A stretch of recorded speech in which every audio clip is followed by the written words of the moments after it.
அந்திரிதாஸ், இதில் நம்ம என்ன லாஜிக் ஃபேக்டரை இவங்க வந்து கையில் எடுக்கிறாங்க எதிர்க்கட்சிகள்? தேமுதிக புறக்கணிக்கிறது, அல்லது வந்து அவங்களுக்கு அங்கே களம் இல்லை அப்படின்ற ஒரு பார்வையை கூட முன்வைக்கலாம், அல்லது பாஜக. இதில் 2 புள்ளி பார்க்க வேண்டியதுக்கு, பாஜகவும் அதிமுகவும் மேற்கு தமிழ்நாடு எங்களுக்கு கண்ட்ரோல் இருக்குது, நாங்கள் வளர்ந்துக்கிட்டு இருக்கிறோம்னு சொல்லும் பொழுது புறக்கணிக்கிறாங்கன்றதை நம்ம வந்து அவங்களுடைய பேச்சுக்கும் யதார்த்தத்துக்கும் வேறுபாடு இருக்குதுன்னு புரிஞ்சுக்க முடியுமா? அதாவது கலையண்ணன் சொன்ன பல கூற்றில் ஒரு கூற்றை நான் ஆதரிக்கிறேன். என்னென்னா 1980 2016 வரை 48 சட்டமன்ற இடைத்தேர்தல்கள் நடந்திருக்கிறது. ஏறக்குறைய எது ஆளுங்கட்சியாக இருக்கிறதோ அதுதான் 38-40 சட்டமன்ற தொகுதிகளிலே அதுதான் வெற்றி வாய்ப்பை பெற்றிருக்கிறது. ஆனால் அவர் திருமங்கலம் ஃபார்முலான்னு சொல்லும் பொழுது இன்னொன்றையும் நான் நினைவுபடுத்த விரும்புகிறேன். அவர் மறுக்கட்டும், அது வந்து எனக்கு ஒன்றும் இல்லை. ஒரு தேர்தல் 2 சட்டமன்ற தேர்தல் ஜெயலலிதா இது அதிமுக ஆட்சியில் இருந்த பொழுதுதான் அரவாங்குறிச்சியும் தஞ்சையும் பணம் நதியாக பாய்கிறது என்று சொல்லிவிட்டு இந்தியாவிலேயே முதல் முறையாக 2 சட்டமன்ற தேர்தல்கள் ரத்து செய்யப்பட்டது என்று சொன்னார். தேதி கூட மாற்றமாச்சு. அதுக்கப்புறம் மே 16 23 ஆச்சு. அதுக்கப்புறம் ஜூன் 23 ஆச்சு. அதற்காக ஒத்திவைப்படும் என்பதையும் அவருடைய கவனத்திற்கு நான் கொண்டு வருகிறேன். அது இல்லாமல் வந்து இந்த விக்கிரவாண்டி தேர்தலில் வந்து நீங்கள் சொன்னீங்க பிஜேபி கூட்டணியிலேருந்து பாட்டாளி மக்கள் கட்சி நின்னது. பாட்டாளி மக்கள் கட்சி வாங்கின ஓட்டுகள் வந்து வெறும் 56,000 ஓட்டுகள் தான். நியாயமாக அதிமுக ஓட்டுகள் யாருக்கு போச்சு என்ற கேள்வி அங்கே தொக்கி நிற்குது. ஒன்று, நாம் தமிழர் கட்சிக்கு போயிருக்கணும். நாம் தமிழர் கட்சி ஒரு 10,000 வாக்கு தான் வாங்கினாங்க. ஆனால் அதிமுக வாக்குகள் போச்சா இல்லையான்றதில் திமுகவுக்கு போயிருக்க என்னை பொறுத்தவரை வாய்ப்பு இல்லை. இருந்தாலும் கூட 56,000 வாக்குகள் தான் நின்று இருக்கும் பொழுது, திருமகன் இருக்கும் பொழுது வாங்கின வாக்குகள் 67,000 சொன்னால், அதுக்கப்புறம் EVKS இளங்கோவன் வந்து 1,10,000 வாக்குகளுக்கு மேலே வாங்கியிருக்காருன்னா அதை விட அதிகமாக ஸ்கோர் பண்ணுன்ற அந்த அடிப்படையில் திமுக கண்டெஸ்ட் பண்ணுறதா இருக்கலாம். தோழமை உணர்வோடு அது விட்டு கொடுக்கப்பட்டிருக்கிறது என்பது ஒன்று. இன்னொன்று ஆனால் சொன்னார், சிறுபான்மை வாக்குகள் இருக்கிறதால தான் அவங்க ஜெயிக்கிறாங்க இருக்குது. அது ஒரு காரணமாக இருக்கலாம். நான் சொல்ல ஒவ்வொரு தொகுதிக்கும் ஒரு 12% இருக்குது. 2% போச்சுன்னா கூட யார் பலமாக பிஜேபி எதிர்க்கிறார்களோ, அந்த கார்ப்பரேட் அரசியலை யார் எதிர்க்கிறார்களோ அவர்களுக்கு அந்த 10% ஓட்டுகள் வரும். ஆனால் இவர் சொல்கிறார் அதிமுக வந்து இன்றைக்கி வந்து பிஜேபி விமர்சிக்கிறது. எந்த இடத்துல விமர்சிப்பு பண்ணாங்கன்னு எனக்கு தெரியல. ஒரு நாடு ஒரு தேர்தல் கூட மாநில சுயாட்சிக்கு எதிரானது. அவர் யார் படத்தில் வச்சுருக்காங்களோ அந்த அண்ணாவுக்கு எதிரானது தான் ஒரு நாடு ஒரு தேர்தல். ஆனால் கடந்த 27/9/2023 மரியாதைக்குரிய ராம்நாத் கோவிந்த் முன்னாள் ஆட்சியர் அந்த குழுவினுடைய தலைவருக்கு மரியாதைக்குரிய EPS அவர்கள் எழுதிய கடிதத்தில் we will take a strong and swift decision in favor of one nation one election என்பதை சொல்லியிருக்கிறார்கள். ஆகவே இன்றைக்கும் அவர்கள் வந்து பவ்யமாக சப்மிட் டு த டிகிரி என்கின்ற அடிப்படையில் தான் இருக்கிறார்கள். போகிற போக்கில் வந்து திமுக கூட்டணி கட்சிகள் எதுவுமே எதிர்க்கல. அதனால் அவர்கள் மீதும் அதிருப்தி இருக்குது அப்படின்ற மாதிரி சொன்னார். 8 மணி நேரத்தை வந்து இப்போ 12 மணி நேரம் ஆக்கினது, பலமாக எதிர்த்தது திமுக கூட்டணியிலே கட்சிகளினுடைய தொழிற்சங்கங்கள் தான் என்பது மாத்திரமல்ல, இன்றைக்கும் இப்போ ஈரோடு கிழக்கு இடைத்தேர்தல் ஈரோடு புரியுது எனக்கு. ஏன்னா இப்போ இங்கே வந்துட்டீங்கன்னா எதிர்க்கக்கூடிய ஆளும் இல்லை, தான் வெற்றி பெறுவோன்ற நிலையிலையும் திமுக இருக்குது அப்படின்ற ஒரு சூழல் உருவாயிடுச்சா இங்கே? இந்த ஈரோடு கிழக்கு இடைத்தேர்தல் வித்தியாசமான தேர்தல் களம் மாதிரி இருக்கு. நான் வந்து அப்படி நினைக்கல.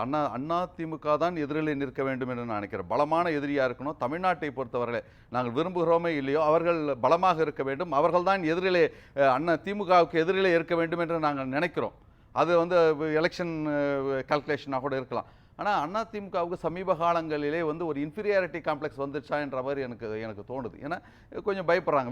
அதாவது கிராமத்தில் சொல்லுவாங்க, கடையை திறந்துட்டோன்னா வியாபாரம் ஆகுதோ இல்லையோ திறந்துட்டே இருக்கணும், இல்லைன்னா கடை விரித்தேன் கொள்வார்களை நஷ்டமாயிட்டாங்க, மஞ்சள் நோட்டீஸ் கொடுத்துட்டாங்க பொழுது அப்படின்ற மாதிரி நினைக்க ஆரம்பிச்சிடுவாங்க. ஒரு அரசியல் கட்சி எவ்வளோ வெற்றி தோல்விகள்லாம் சந்தித்து இருக்கிறது. இப்போ அரசியலை பொறுத்தவரையிலே பூஜ்ஜியத்திலிருந்து ராஜ்யத்திற்கு போனவனும் இருக்கிறான், ராஜ்யத்திலிருந்து பூஜ்ஜியத்திற்கு வந்தவனும் இருக்கிறான்.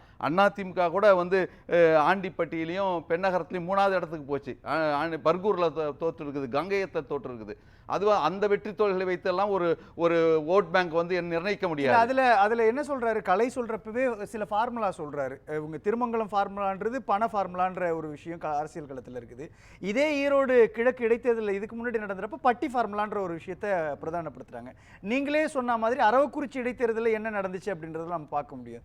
இந்த அனுபவங்கள் தானே அதிமுக தேர்தல் களத்துக்குள்ளே நிற்க வைக்க வேணான்ற ஒரு முடிவு எடுத்திருக்கும். இல்லை, அதுதான் நீங்கள் சொன்னது ஆரம்பத்தில் சொன்னீங்க. சட்டசபையில் என்னென்ன விதமான வந்து இதுக்கு எதிராக போர் தொடுத்தார்களோ, என்னென்ன வியூகங்களை வகுத்து என்னென்ன குற்றச்சாட்டுகளை வைத்தார்களோ, அந்த குற்றச்சாட்டுகளை வேட்பாளர்கள் எல்லாம் இந்த தேர்தல் களத்திலே வெற்றியோ தோல்வியோ இதிலே பலமாக வைப்பதற்கான ஒரு வாய்ப்பு இருக்கிறது. அதுவும் வந்து பாஸ்டன் ஆஃப் ஏடிஎம்கே அப்படின்னு சொன்னா கொங்கு மண்டலம், நீங்க சொன்ன மாதிரி கொங்கு மண்டலம் தான்.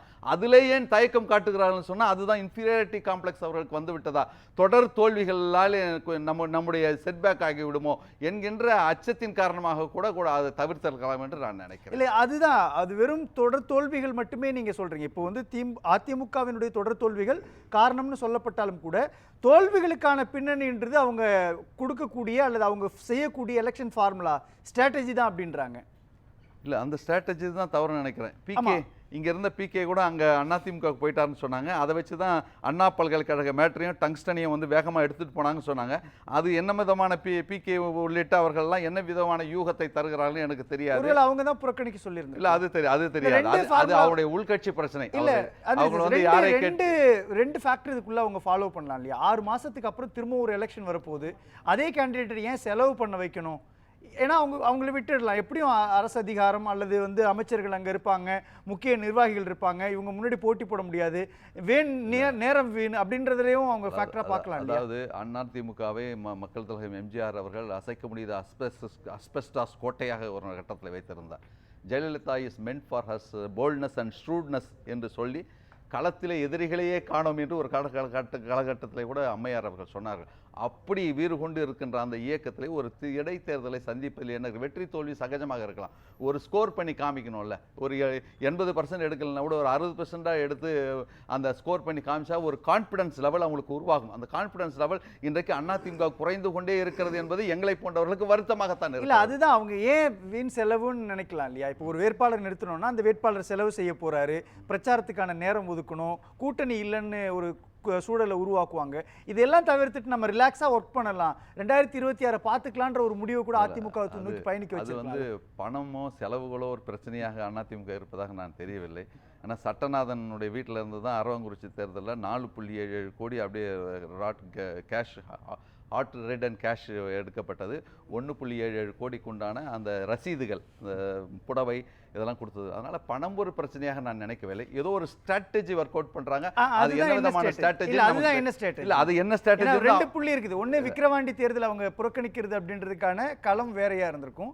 இப்போ ஈரோடு கிழக்கு புறக்கணிக்கிறாங்கன்னா அதுக்கான காரணங்கள் இருக்கும் இல்லையா? நீங்க ஒரு அரசியல் கட்சியினுடைய பிரதிநிதி. வந்து தொடர் தோல்விமுகம் வந்துடக்கூடாதுன்ற மாதிரி அது திமுக உள்ளிட்ட கட்சிகள் முன்வைக்கிறீங்க. தொடர் தோல்வி, கூட்டணி இல்ல, ஒரு ஆளுமையான தலைவரா இபிஎஸ் இல்லைன்ற காரணங்களை பட்டியலிடுறீங்க. ஆனா அவங்க ஒரு விஷயத்தை நினைச்சிருப்பாங்க இல்லையா? சென்ற நாடாளுமன்ற தேர்தலில் கூட அதிமுக சரியான கேண்டிடேட், அது முன்னணி தலைவர்கள்லாம் இருக்கிறாங்க, அவர்களெல்லாம் கேண்டிடேட்டா போட்டிருந்தா ஒருவேளை நிறைய இடங்களில் அவர்கள் ஸ்கோர் பண்ணுவதற்கான வாய்ப்பு இருக்கிறது. ஆனால் அது இல்லாத காரணத்தால் தான் சட்டமன்ற தேர்தலுக்கும் நாடாளுமன்ற தேர்தலுக்குமே -10 ஆயிடுச்சு. அண்ணா சொன்னாங்க 43%. அதில் நாடாளுமன்ற தேர்தலில் -10 ஆகி 33% ஆகிவிட்டது. ஆகவே அப்படி ஒரு இமேஜ் வந்துடக்கூடாது அப்படின்னு சொல்லிட்டு தவிர்க்கிறார்கள் என்று நான் நினைக்கிறேன். பேசலாம்.